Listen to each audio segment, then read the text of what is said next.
Catequizandis Rudibus, o seu programa de catequese para iniciantes com Frei Bruno, da Ordem de Santo Agostinho.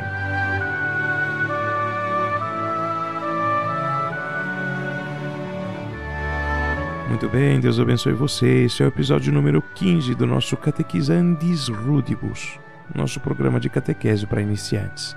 E nesse episódio nós vamos conseguir responder finalmente aquela pergunta, ou terminar de responder a pergunta número 24 lá do Catecismo de São Pio X.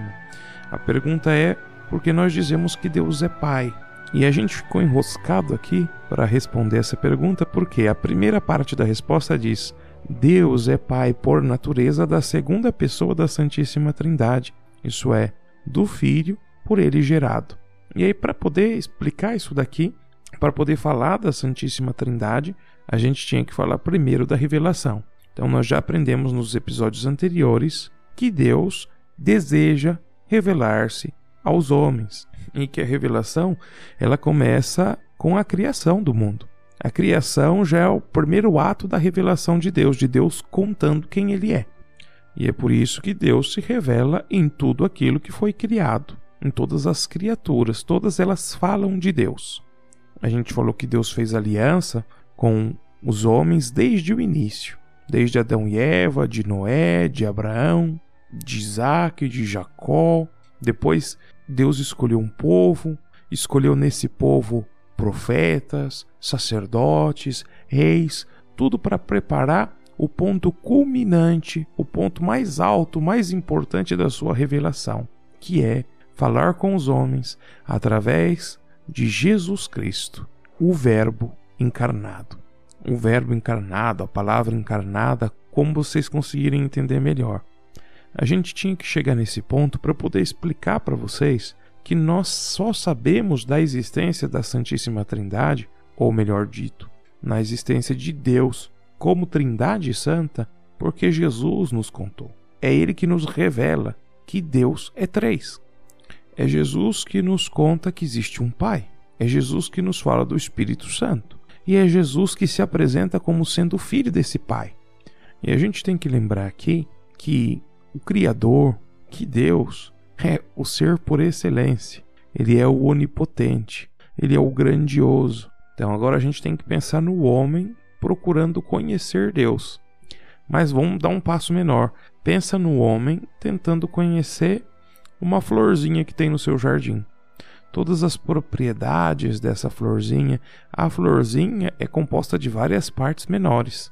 Tem um conjunto florzinha, mas tem várias partes menores. Quando a gente estuda botânica, em biologia, a gente consegue analisar de maneira detalhada cada uma das partes que compõem o todo da florzinha.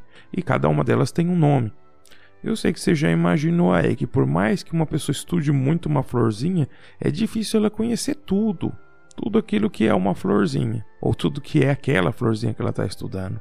E você pode imaginar, a gente vê acontecer muitas vezes que vai aquela pessoa estudar uma florzinha a vida dela toda, ela vai morrer, não vai saber tudo, vai vir depois um outro cientista e aí vai descobrir uma coisa que aquela pessoa não tinha visto antes. Super normal para todos nós. Agora, se a gente não consegue discorrer, falar, entender, compreender tudo sobre uma florzinha do campo, imagine a gente falar sobre o ser supremo do universo, o Criador, Deus. Muito mais difícil, né? Ficou complicado, né? E agora, para complicar ainda mais aqui o nosso exercício, pense que a florzinha é uma criatura que está no mundo. Ou seja, ela é comparatilha da nossa natureza criada, da nossa existência aqui, no tempo, no espaço, para usar as categorias aí da física moderna, da física de Newton. Agora pense que Deus não é uma criatura. Deus é o Criador. Que Deus não está contido no tempo e no espaço. Deus está fora do tempo, está fora do espaço. Deus não é em algum lugar, Deus é em si mesmo. Ou simplesmente Deus é. E pronto, acabou. Relaxa que eu não vou ficar fazendo muita filosofia aqui não.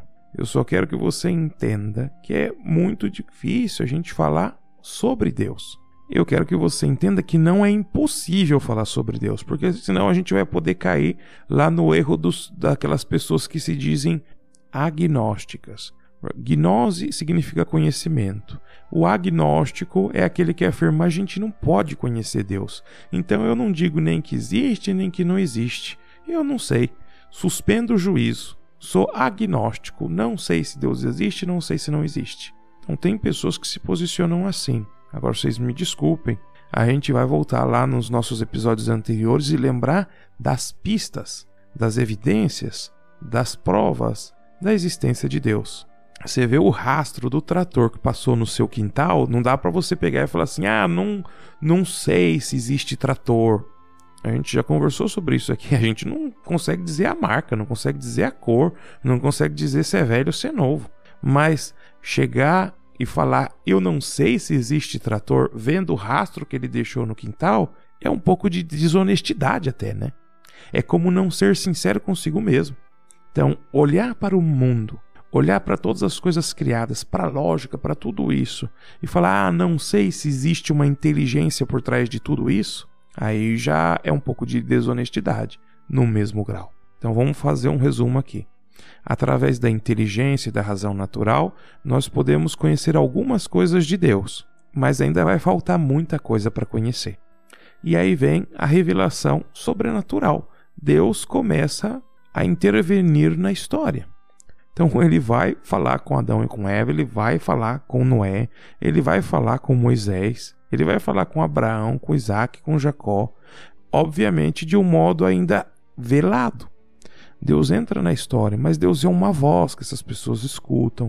Deus é um sinal extraordinário, como Moisés, aquela sarça pegando fogo naquele arbusto que pega fogo e não se consome. Ou como o profeta Elias, né, que encontra Deus numa brisa que passa. Mas aí, meu filho, quando Jesus entra na história, ou melhor dizendo, quando Deus entra na história, aí fica tudo muito diferente. Lá o Evangelho de João, capítulo 1, versículo 1. Quem lembra de cabeça? Olha só, no princípio era o verbo. A gente pode traduzir também por palavra. Em alguma Bíblia vai estar: no princípio era a palavra. E a palavra estava junto de Deus. E a palavra era Deus. Ela estava no princípio junto de Deus. Tudo foi feito por ela, por essa palavra. E sem ela, nada foi feito. Na palavra estava a vida. E a vida era a luz dos homens. A luz que brilha nas trevas, mas as trevas não a compreenderam. A palavra era a verdadeira luz que, vindo ao mundo, ilumina todo ser humano. Ela estava no mundo, o mundo foi feito por ela, mas o mundo não a reconheceu. A palavra, ela veio para aquilo que era seu, mas os seus não a receberam. Olha que interessante essa palavra. Mas todos aqueles que a receberam, todos aqueles que acolheram a palavra, todos aqueles que creram no seu nome, receberam o poder de se tornarem filhos de Deus, os quais não nasceram do sangue, nem da vontade da carne, nem da vontade do homem, mas nasceram sim de Deus. E aí vem a frase mais importante: e a palavra se fez carne e habitou entre nós. E nós vimos sua glória, a glória que o Filho único recebeu do seu Pai, cheio de graça e de verdade. Então, esse aqui é o começo do Evangelho de São João. São João, ele vai começar a contar a história do verbo, da palavra de Deus que se fez carne. E ele fala do testemunho.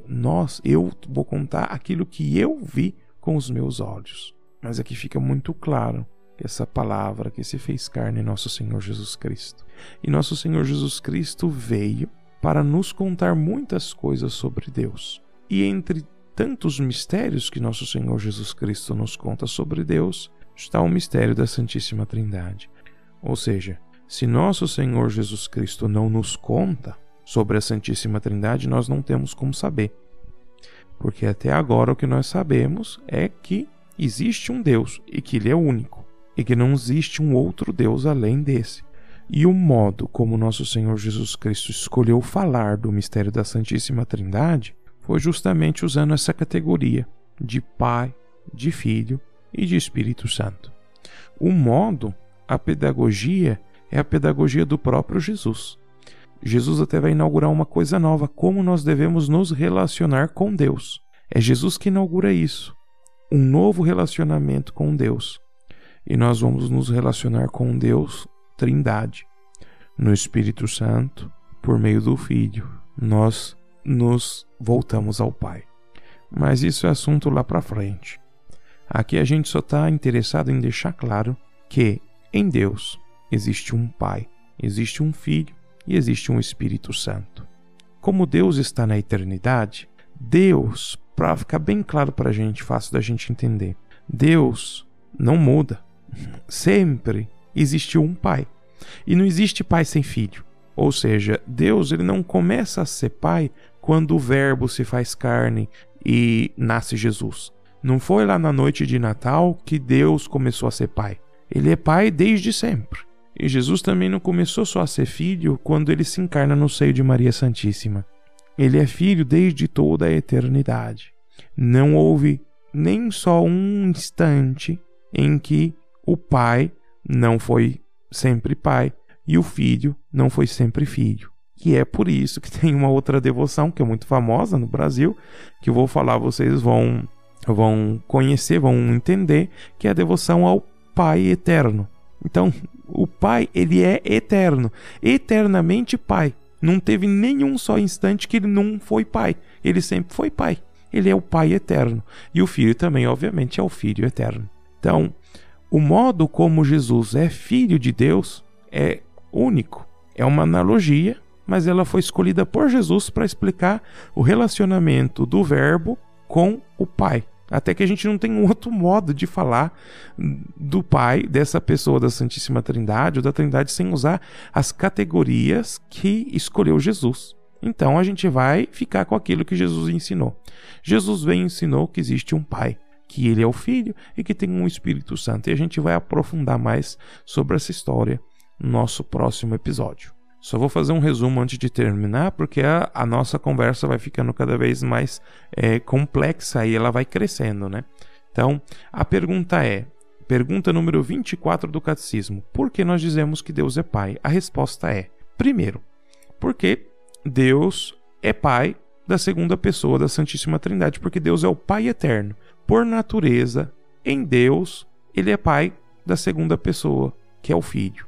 Então, número 1, Deus é Pai nesse sentido. É o Pai de Jesus e Jesus é o Filho único desse Pai. Não tem outros filhos. É o Filho único. 2, nós dizemos que Deus é Pai de todos os homens porque Ele é o Criador, porque Ele governa tudo, porque Ele conserva tudo na existência. Então, dizer que Deus é Pai de todos os seres humanos porque Ele criou todos é dizer que Deus é Pai. Mas isso é uma analogia, é uma comparação. Por que é uma comparação? Porque nós não somos da mesma natureza de Deus. Deus é da natureza divina. Nós somos seres humanos. Isso a gente já tinha explicado lá no nosso episódio anterior. Então a gente já sabe dessa história. E por último, 3, porque Deus é Pai pela graça de todos os bons cristãos. Razão pela qual eles são chamados filhos adotivos de Deus. Lembra do Evangelho de São João que a gente acabou de ler? A palavra que estava com Deus, que era Deus, é a luz que ilumina todo ser humano. Nessa palavra tem a vida. Essa luz ela já estava no mundo. Ela veio para os seus, mas os seus não a receberam mais. Quem acolheu a palavra, ou seja, quem creu, quem acreditou, ali fala no nome, né? Quem acreditou no nome, quem acreditou na palavra, recebeu o poder de se tornar filho de Deus. Então aqui tem uma relação diferente. Deus é Pai daqueles que têm fé, daqueles que acolheram a palavra, daqueles que creram no nome de Jesus. Essas pessoas se tornam filhos de Deus, filhos por adoção. Então aqui nós temos uma filiação e uma paternidade espiritual. Espiritualmente nós somos filhos de Deus e Ele é nosso Pai. E é por isso que Jesus nos ensina a chamar Deus de Pai.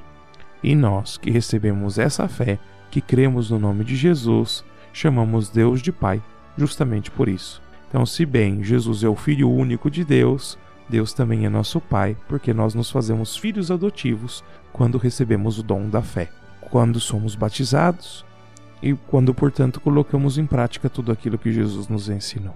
Esse episódio ficou um pouco mais longo, mas é assim a vida. C'est la vie. Deus abençoe vocês e nos encontramos no próximo episódio. Tchau!